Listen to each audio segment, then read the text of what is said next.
Hey guys! Magandang gabi! Welcome back po dito sa aking channel! So, shoutout po sa ating mga collegiate kids dyan and magandang gabi kagaya nila Sir Conrad Resoles. Nako Sir Conrad, magandang gabi. Shoutout po sa inyo. Shoutout din Miss Angelica Shiba Jacob. Magandang gabi yan. Maraming salamat sa araw-araw at gabi-gabing pagtangkilik sa akin pong mga videos. Anyway, andito na naman po si Gandara SRU, ang nag-iisa ninyong nagmamagandang collegiate traffic guides para maghatid ang latest update and fresh happenings about TVJ and legit traffic guides. So for today's, eto nga po si Lola Belen ay may pagbisita kay Baby Muchi. So kinagiliwan po ito ng mga netizens. Ganun din ang guesting po sa Itbulaga ng TVJ sapagkat sabi nga nila, buti raw sa TVJ meron pong guesting sa kabila ngangay dahil wala daw pong panggasto sa mga mag-guest or po pwede rin na ayaw ng mga tao mag-guest sa kanila. Iwas na iwas. Ultimo nga po, GMA Sparkle Artist di makapag-guest sa kanila dahil ayaw. Ayaw pong masama sa issues ng Itbulaga. Anyway guys, mamaya po pag-uusapan din natin ang patungkol po dito sa sinasabi na binaboy daw ang justice system. Bakit kaya? Napakalayo daw po ng copyright infringement, ng copyright issue sa trademark.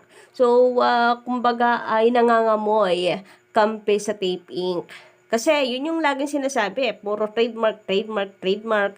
Ito pong si Attorney Maggie. And meron pang sinasabi na mukhang ginawan daw ng paraan talaga ng TVJ or ni MVP rather. Ginawa ng paraan ni MVP para mapapunta lamang sa TVJ ang hatol ng Marikina Regional Trial Court. O diba, napakabigat na akusasyon na kesyo very obvious daw, lalo na ngayon na meron pang Itbulaga sa RPN 9. Yung mga kilos daw parang may iba, may something. So mamaya tatalakayin po natin ang buong detalye patungkol po dito. But before that, pag-usapan po muna natin ang patungkol dito sa Nintem Show ng GMA7 na kung saan ay tila walang balak daw ang GMA na gumawa ng sarili nila. So pinangangambahan po ng ibang nating legendary cats or cadaver cats na baka manatili ang tape sa GMA as long as magbabayad ang tape ng upa para sa kanilang block time agreement. Kasi secure na kasi yung bayad ng tape sa kanila kung sakali kaysa po sa magsimula ang GMA tapos hindi makahakot ng advertiser.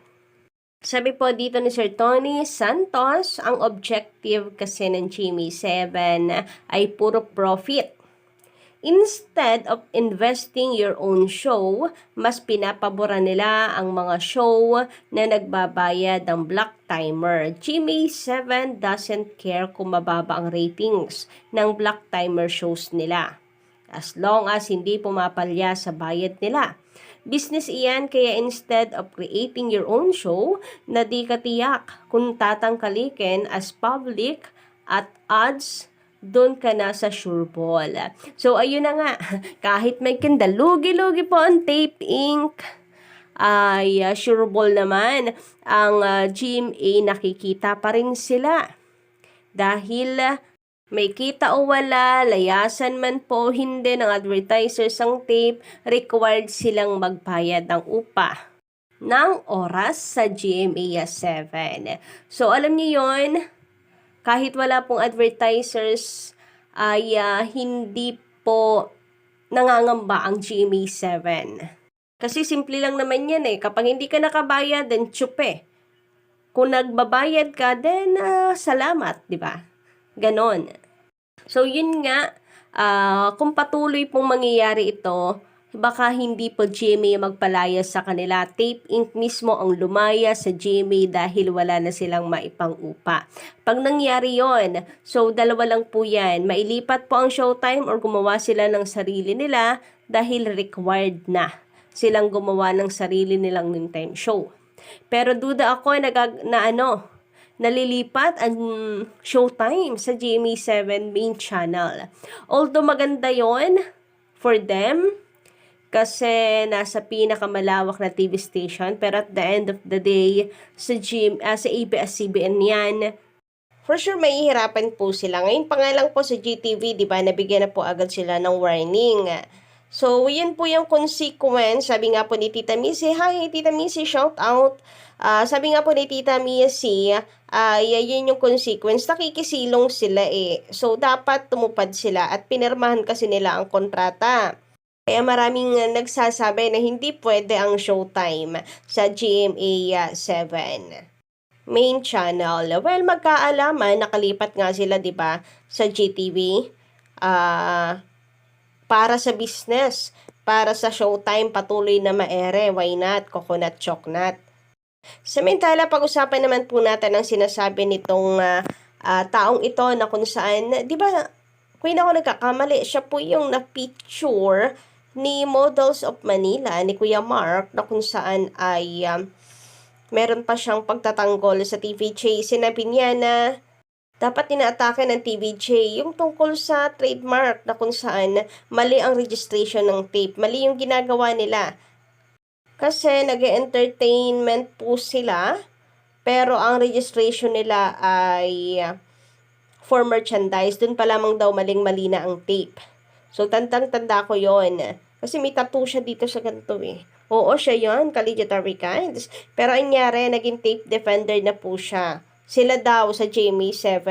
Kawawa naman daw sila sa GMA7.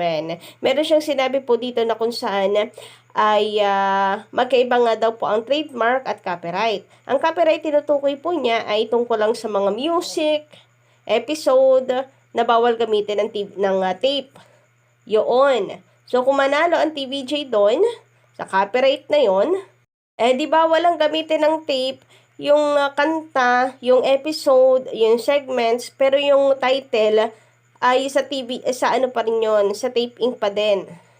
Kasi magkaiba daw po yung trademark sa copyright. Ang copyright doon lang yun sa paggamit ng mga segment, ng kanta. Pero ang title, under daw po yun ng trademark. So, kung manalo daw ang TVJ sa Marikina noon, dapat ang makukuha lang ng TVJ ay kanta at segments, hindi ang pangalang Itbulaga. So, meron po silang nakikita dito na parang, sabi niya, ay parang ginawa ng paraan ng MVP. And binaboy daw po talaga ang justice system. Grabe, no? Grabe yung kanilang mga paratang. Kaya daw, tinatrabaho na daw po nila yan ngayon sa Court of Appeals nila, ha? So, kasama siya. Tinatrabaho na nila. And sabi nga niya, kawawa daw po sila na taga-GMA.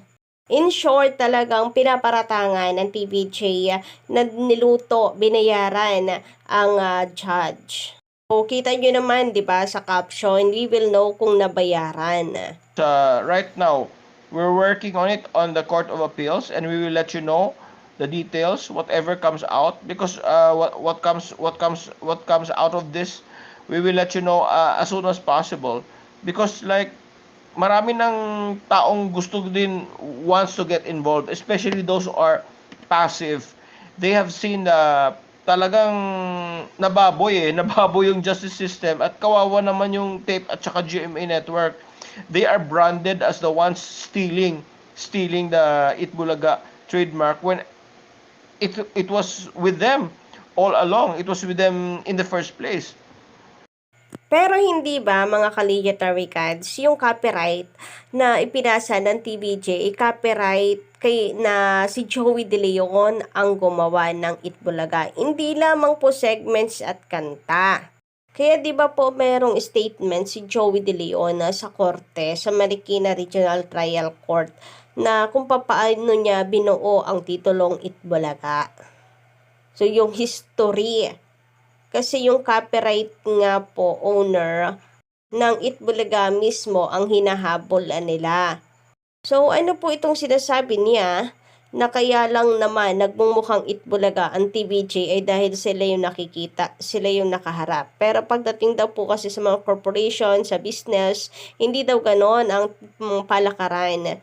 Hindi daw po ganon ang sistema. Kesyo, ikaw yung nakikita, ikaw na ang may-ari. Paano yun? Si Joey De Leon ngayon nag-create ng titulong Itbulaga. Mabuti ba sana kung empleyado nila? Hindi nga, di ba? Hindi nila empleyado si Joey De Leon. Anyway, sabi dito ni Ernie Morante, maganda rin gabi. Kaya ginawa ang IPO para protektahan ang creator na lumikha o nakaisip upang hindi maangken ng kapitalista na pera lang ang puhunan. So, totoo naman guys, di ba? Pera lang ang puhunan ng tape. And nakita naman po ng IPO na may Itbulaga na wala pa ang tape ink. So, paano nila may papaliwanag yon? Wala rin naman palang kasunduan from PSI to Tape Inc. na lahat ng pag-aari ng PSI ay ililipat na sa tape. So, magkaibang korporasyon, magkaibang company po yan. Although, same lang yung may-ari, pero magkaiba yung pag-aari ng company. And wala rin namang maipakita na papeles na yun nga isinasalin lahat ng karapatan sa Tape Inc. So, yun yung interpretasyon ng marami hinggil po dito sa Itbulaga issue na yan. Anyway, sabi naman ni Eric Gregorio, magandang gabi, it's not really a good concept if you keep on attacking TVJ just to gain some viewers sa TP GMA 7 or tahanang pinakamasaya ng 7. Bakit di na lang sila magsulat ng good things about their rooted show, a positive outlook para at least ang tao maging curious, baka panoorin pa ang show nila, just saying. Kumbaga maka-attract naman ng positive energy. Wala puro negative energy, so sino pa po magtatangkang manood sa kanila niyan? Kung puro negative ang nasa isip nila, mana po sa amo nilang si Paulo Quintis, di ba? Ang lakas maka-attract ng negative energy, ng bashing. Wala, yun yung strategy nila pera na lang kung maapektuhan pa ang TVJ fans, alam naman po natin na nang-aasar lang sila. So, kumbaga sila lang rin ang naninira at sinisira ang sarili nilang sinusuportahan na noontime show. Baka nga nandahil pa sa kanila. Ang dahilan kung bakit masisira ng tuluyan ang Tape Inc. So, kayo ba ano inyong say? Patungkol dito, Collegiate Americans, pa-comment lang po dyan sa baba. And hanggang dito lang po muna ang aking update. Always take care guys, God bless, and don't forget to click the subscribe button at ang notification bell po dyan sa baba para maging updated po kayo sa mga susunod nating mga balita.